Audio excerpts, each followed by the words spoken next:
जी sir, क्या पूरा मामला है जो आज खुलासा किया जा रहा है? जी हाँ, जो सरकार का मिशन शक्ति जो चौथा पड़ाव चल रहा है उसमें एक बहुत ही अच्छी कार्रवाई एसओजी और सदर बाजार थाना पुलिस द्वारा की गई है।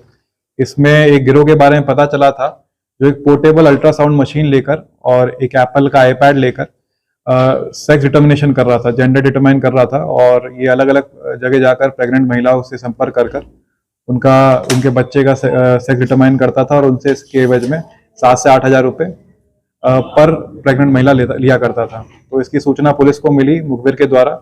उसके बाद एक महिला आरक्षी जो गर्भवती थी उसको हमने ऐसे डिकॉय की तरह इस्तेमाल किया। उन्होंने बहुत चतुराई से इसे संपर्क साधते हुए, जो इसमें 2 मेन अभियुक्त हैं, एक सचिन और रॉकी, दोनों जहरा गांव गंगो के रहने वाले हैं, इनसे संपर्क किया, इनको पंजाबी बाग में कमरे में बुलाया और ये जब पूरी कार्रवाई कर चुके थे, प्रक्रिया कर चुके थे, एक बार अपना जो अल्ट्रासाउंड जो ये पोर्टेबल मशीन है उसके द्वारा सेक्स डिटरमाइन करके वहां से पैसे लेके निकल रहे थे, तुरंत ही जो हमारी सीएमओ के द्वारा गठित मेडिकल टीम थी और हमारी सदर बाजार थाने की पुलिस ने इनको पकड़ लिया।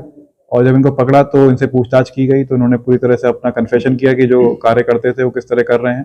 इसमें से जो एक अभियुक्त सचिन है वो 2016 में कुरुक्षेत्र जिला हरियाणा राज्य से जेल भी जा चुका है, लाडवा जेल से, लाडवा थाने से, और उसमें भी इसी पीसी जो पीएनडीटी हमारा एक्ट है उसी के अंतर्गत ही गया है। और इनके पास से एक प्रॉप मिला है पोर्टेबल अल्ट्रासाउंड मशीन, जो इनके द्वारा बताई जा रही है, जो ऑनलाइन भी अवेलेबल रहती है और ऑनलाइन ही इनके द्वारा ये परचेज की गई है।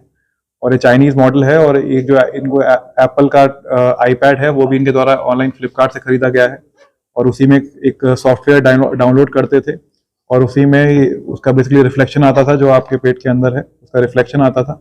इनके पास से अल्ट्रासाउंड जेल भी बरामद हुआ है, मोबाइल फोन बरामद हुए हैं और कुछ कैश 50,000 के लगभग कुछ कैश इनके साथ बरामद हुए हैं। वो कितने कर चुके हैं सर?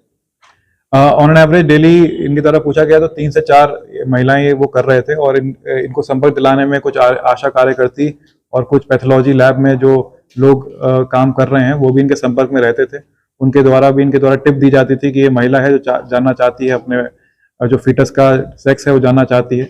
इसी तरह से इनका पूरा नेटवर्क है और जिसके अंतर्गत ही काम कर रहे थे। ये कितने लोगों का नेटवर्क है इनका? जी, अभी जो हमारे पास इनके मोबाइल फोन्स मिले हैं और जो इनके पास से ये अल्ट्रासाउंड मशीन मिली है और जो आईपैड मिला है उसमें हम इनके रिकॉर्ड्स निकलवा रहे हैं और इनके कॉल डिटेल भी निकलवाई जाएंगी और जितने भी लोग नेटवर्क में आते जाएंगे उन पर कार्रवाई की जाएगी। इन्होंने किसी हॉस्पिटल्स में ट्रेनिंग ली है या कहीं काम करते थे ऐसा कुछ? जब पूछताछ की गई तो पता चला कि 2016 में जब ये पकड़े गए थे तो कोई यहाँ पे एक झोला छाप डॉक्टर हुआ करते थे, डॉक्टर चौहान, तभी उसके साथ काम किया करता था।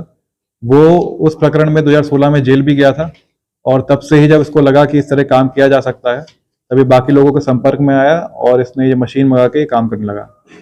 बाहर भी तो जाते थे, हरियाणा वगैरह कहीं करने के लिए लोकल काम? जी हाँ, हमें सूचना मिली है कि ये उत्तराखंड और हरियाणा दोनों ही स्टेट में जाया करते थे और वहां पे भी ये काम कार्य करते थे। ठीक है सर। लगभग कितने साल?